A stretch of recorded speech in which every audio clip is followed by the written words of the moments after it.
uma forma diferente, sem roteiro, mas na vibe conversinha. Quero que tenha um gostinho de cafezinho entre amigos. Hoje é domingo. Tô aqui na minha casinha, aqui em Kopangan, na Tailândia. E hoje amanheceu um dia meio nubladinho, assim, sabe? Sabe esse dia que dá vontade de você ficar de pijama? Eu estou na cama vendo série, é o que eu vou fazer muito em breve. Mas aí eu tava aqui fazendo meu café da manhã e etc. E aí decidi ligar a câmera e conversar com vocês, porque essa semana surgiu um tema interessante, que eu acho que é um tema bacana da gente falar. Me perguntaram no meu Instagram sobre como é que foi o meu processo de autoconhecimento. E o meu processo, ele é longo, ele começa desde a minha infância, mas a viagem, o nomadismo e o fato de eu trabalhar com a internet teve um papel muito importante nesse processo, sabe?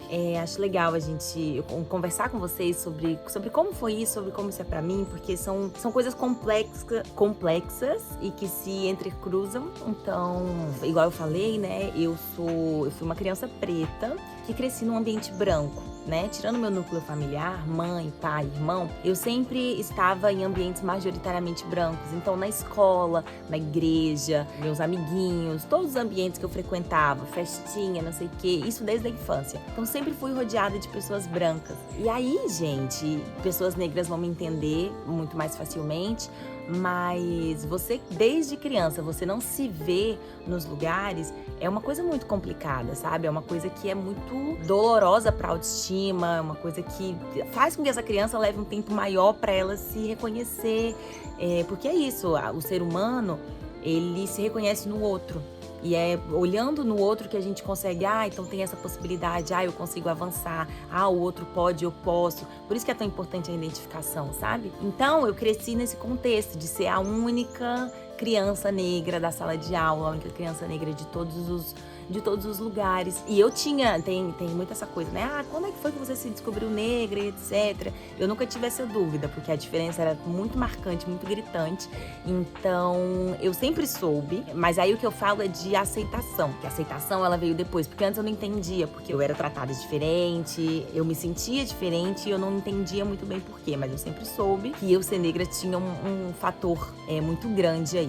E aí, quando a gente fala desse autoconhecimento, desse processo de autoestima, desde criança eu entendi que eu tinha duas opções. Ou eu iria me retrair, ia ser tímida, quieta, na minha e etc., ou eu ia ser o exato oposto disso. Ou eu ia ser uma pessoa extremamente extrovertida, que fala alto, que faz, que não sei o quê. E eu falo assim, mas não foi um processo muito consciente, sabe? Mas foi isso que aconteceu. Eu fui pro outro lado da extroversão. Então, eu sempre gostei muito de estudar. E sempre fui muito inteligente, muito esforçada, assim, de estudar muito, de querer tirar a nota mais alta e etc. Então, isso durante a minha fase escolar foi importante pra mim, porque eu me apoiava muito nisso, no fato de eu ser muito inteligente. Eu era a primeira da turma e eu tava na primeira cadeira e eu tirava as maiores notas, e aí eu falava, eu conversava.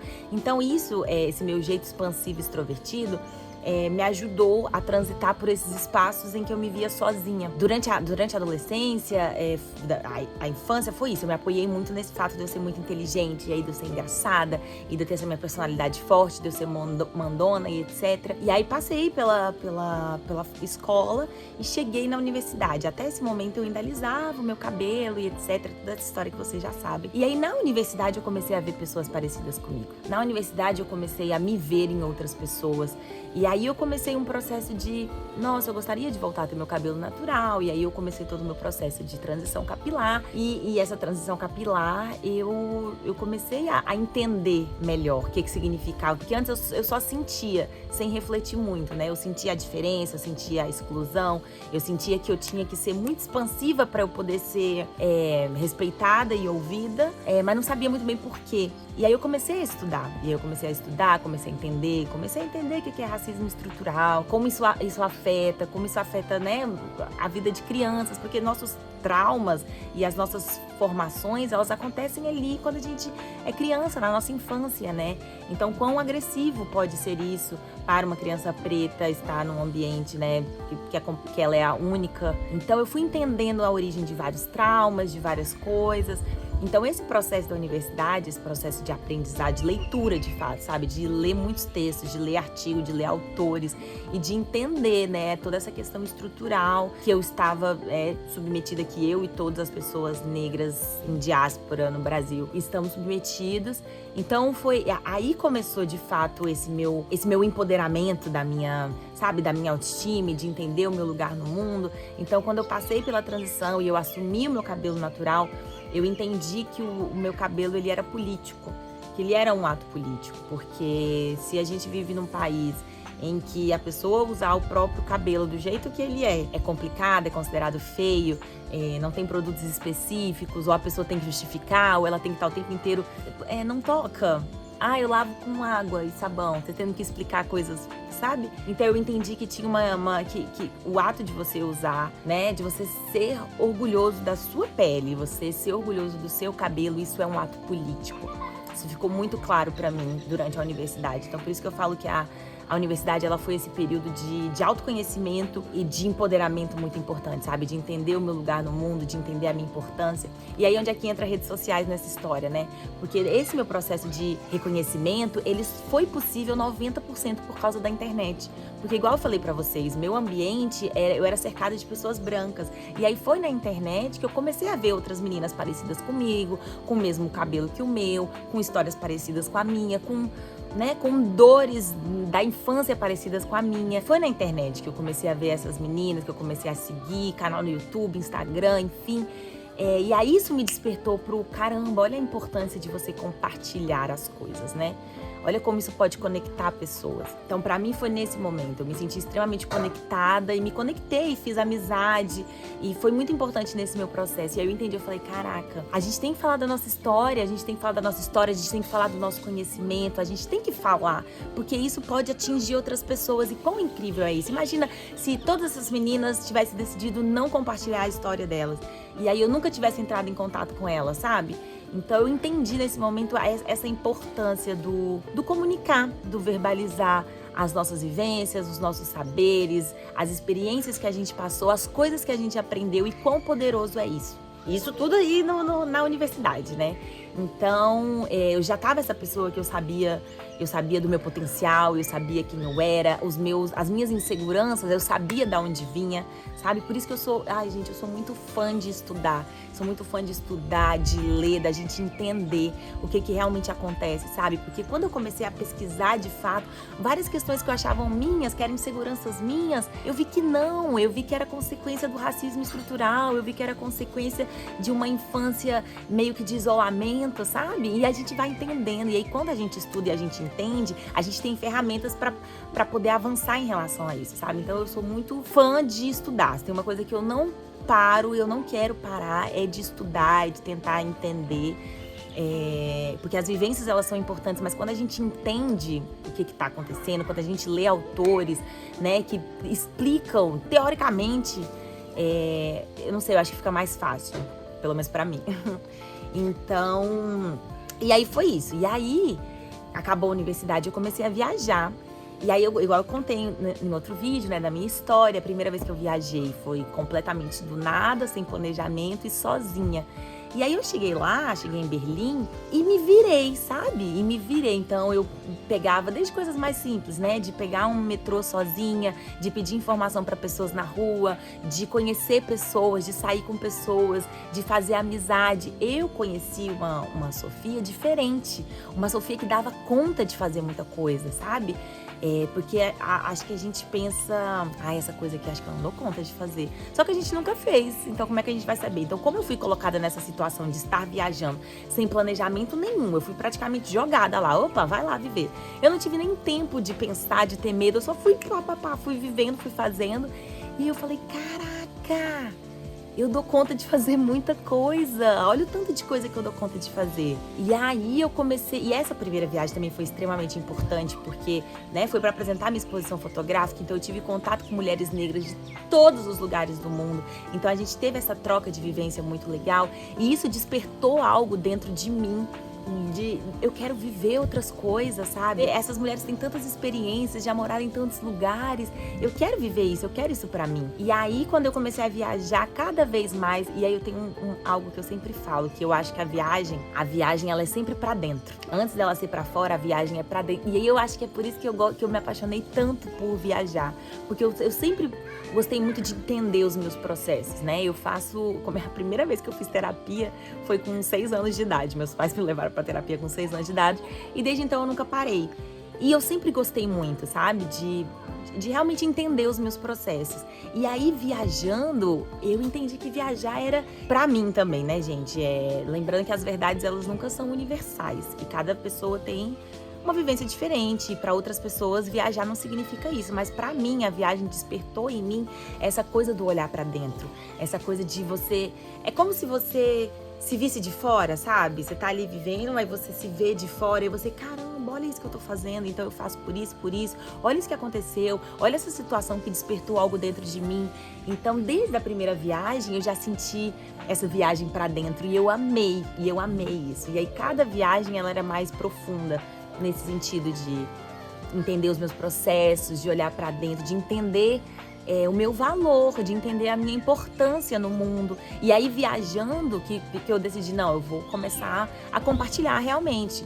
Vou falar para as pessoas o que eu tô vivendo aqui, as minhas viagens, como é que tá sendo essa experiência de ser uma mulher preta viajando o mundo.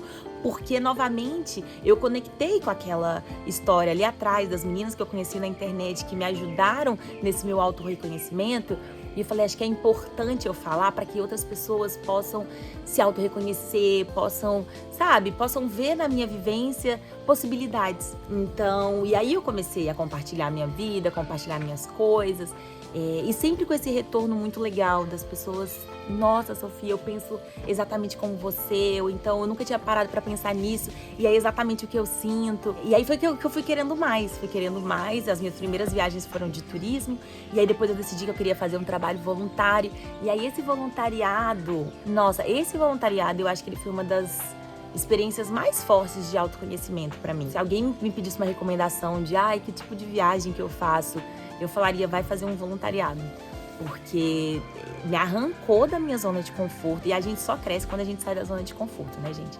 É só isso. E eu queria muito isso. Eu fui pra essa viagem com esse objetivo. Eu falei, eu quero sair da minha zona de conforto. E aí, esse voluntariado, ele me arrancou da minha zona de conforto.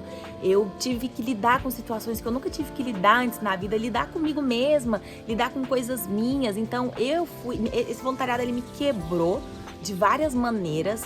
Não foi fácil, não foi uma viagem simples, foi uma viagem muito bonita, porque, nossa, me quebrou, eu tive que me desconstruir, eu tive que deixar vários preconceitos, eu aprendi, eu me surpreendi, foi incrível para o meu crescimento. Então eu fui uma Sofia e eu voltei outra Sofia transformada. E aí me deu esse clique também do nomadismo, sabe? De eu estar sempre querendo viver essas experiências. Eu sinto que a viagem, ela proporciona esse autoconhecimento muito mais rápido, muito mais acelerado. Porque a gente, quando está em constante movimento, a gente está constantemente em situações que exigem muito da gente, que você tem que pensar rápido, você tem que agir, você, sabe? O salto de crescimento é muito grande. E acho que isso é uma das razões que me faz ser tão apaixonada pela viagem. Então, gente, como eu falei pra vocês, foi um processo, né? Foi um processo longo. As pessoas falam, porque eu vejo você hoje toda empoderada e dona de si, senhora do seu destino. E como é que foi isso pra você? Então foi esse processo, sabe? E foi um processo que ele veio de um lugar de dor, que ele veio de um lugar de exclusão, de me sentir sozinha, de me sentir não reconhecida. E aí, depois de entender que a minha história, a minha vivência pode inspirar outras pessoas. E isso, gente, é muito poderoso. E, enfim, esse foi todo o processo que não acaba, gente. Esse processo de autoconhecimento, ele não acaba. Essa desconstrução, ela não acaba. Eu sei que talvez vocês me vejam aí toda expansiva e nananã, mas tem momentos também. Eu sigo com a minha terapia, acho extremamente importante. Eu faço terapia com uma psicóloga negra, que também foi outro marco na minha vida. Foi a primeira vez, desde os 6 anos de idade que eu faço terapia, que eu encontrei uma psicóloga negra. E isso, pra mim, é outro ponto desse auto-reconhecimento, sabe? De me ver ali em outra pessoa que entende os meus processos, porque ela passou pelas mesmas coisas. Então, eu sou muito fã de todas as ferramentas de autoconhecimento e viagem tá muito conectado com isso. E é por isso que eu faço questão de compartilhar, porque às vezes a minha verdade ressoa com a verdade de outras pessoas. E é isso, sabe? Mas não termina. Esse processo ele não termina, ele é constante. E é isso. Eu fiz esse vídeo aqui sem roteiro, porque eu queria conversar com vocês. Acho que esse é um assunto importante e não sei, por muito tempo as redes sociais elas foram esse lugar que a gente via a vida das pessoas muito perfeita e esse lugar que a gente se machucava, tipo assim, nossa, como é que ela chegou aí, sabe? Então eu gosto de compartilhar a minha trajetória pra vocês verem que não foi do nada, sabe? Não foi do nada, eu acordei um dia, é um processo, é um caminho.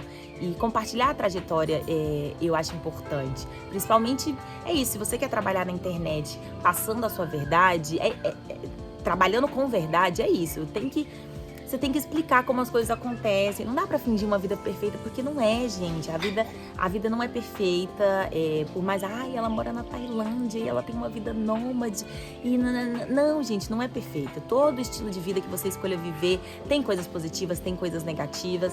E eu acho que eu tô aqui pra comunicar muito o processo e como isso funciona e como isso funciona pra mim. Esse meu processo de empoderamento, autoconhecimento e etc. começou desde criança e segue e vai continuar seguindo, porque tem sempre espaço pra crescer, sempre tem, quando a gente acha que a gente melhorou, a gente se depara com uma coisinha e fala, putz, essa insegurança aqui, isso aqui, mas aí a gente vai aprendendo junto e a internet, ela pode ser um caminho muito legal pra isso. A internet, ela pode ser tóxica, pode ser um ambiente ruim, mas pode ser um ambiente muito bom. E eu escolho focar nesse lado bom, nesse lado de gerar conexões, nesse lado de conversar com pessoas. E é isso. Me conta aqui nos comentários se isso faz sentido pra você, se essa verdade ressoa com a sua verdade. Mas é isso. Espero que vocês tenham sentido essa vibe, cafezinho com as migas, batendo um papo no sofá da minha casa. É isso, gente. Faz aqueles negócios tudo. Se inscreve no canal, curte, envia para um amigo, né? Apoia as pessoas que vocês gostam, apoia as pessoas que vocês acham que tá fazendo um trabalho legal, porque aí desse jeito a gente espalha coisas legais pelo mundo, tá bom? Então é isso, gente. Agora eu vou curtir o meu dominguinho de chuva, que voltou a chover agora. Um beijo!